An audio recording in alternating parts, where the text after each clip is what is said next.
Roman Reigns thought he was getting his family back. He was wrong.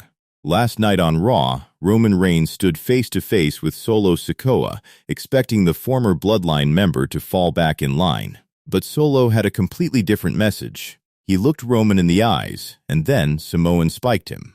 No hesitation, no apology, no acknowledgement.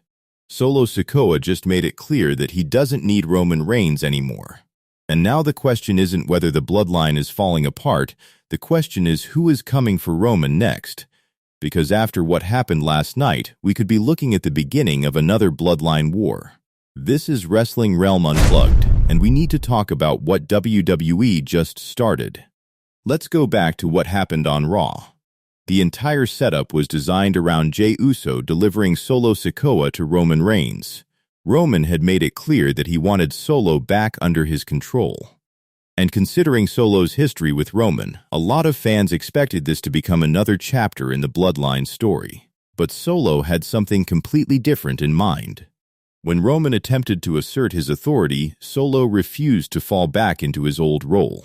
And then, boom, Solo hit Roman with a Samoan spike. The reaction from the crowd said everything.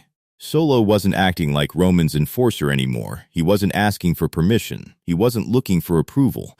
He was standing on his own. And that could be the most important development in Solo Sikoa's WWE career.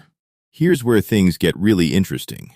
Roman Reigns has spent years building his entire identity around controlling the bloodline. But one by one, the people around him have started breaking away, and Solo Sikoa may now be the latest person to reject Roman's authority. What's fascinating is that this isn't necessarily the old Solo Sikoa. The current Solo has developed much more personality and confidence outside of Roman's shadow. There has even been discussions surrounding WWE potentially pushing Solo rather than simply returning him to his old bloodline enforcer role. So perhaps WWE has realized something. Solo doesn't need Roman Reigns to be dangerous. In fact, Solo might be more dangerous without him. And then there's Jacob Fatu.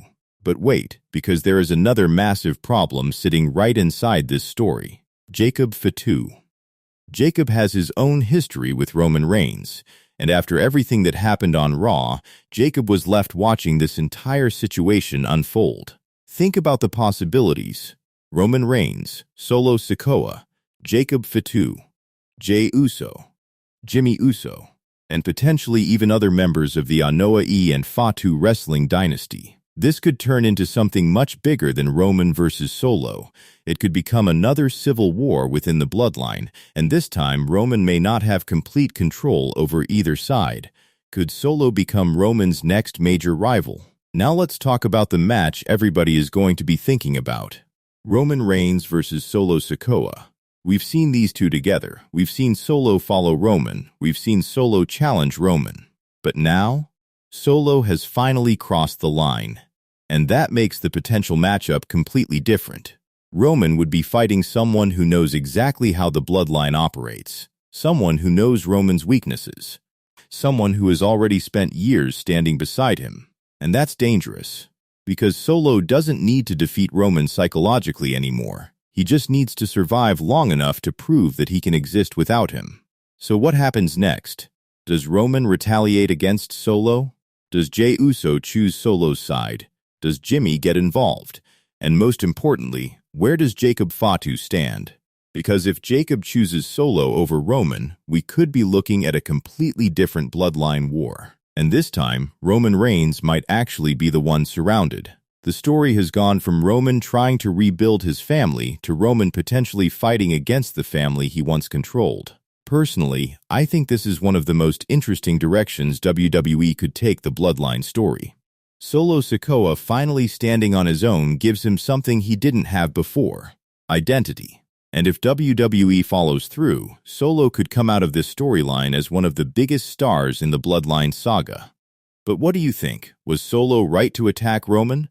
And if there is another Bloodline war, who are you taking, Roman or Solo? Drop your answer in the comments. Don't forget to like, subscribe, and turn on notifications for Wrestling Realm Unplugged. I'll see you in the next one.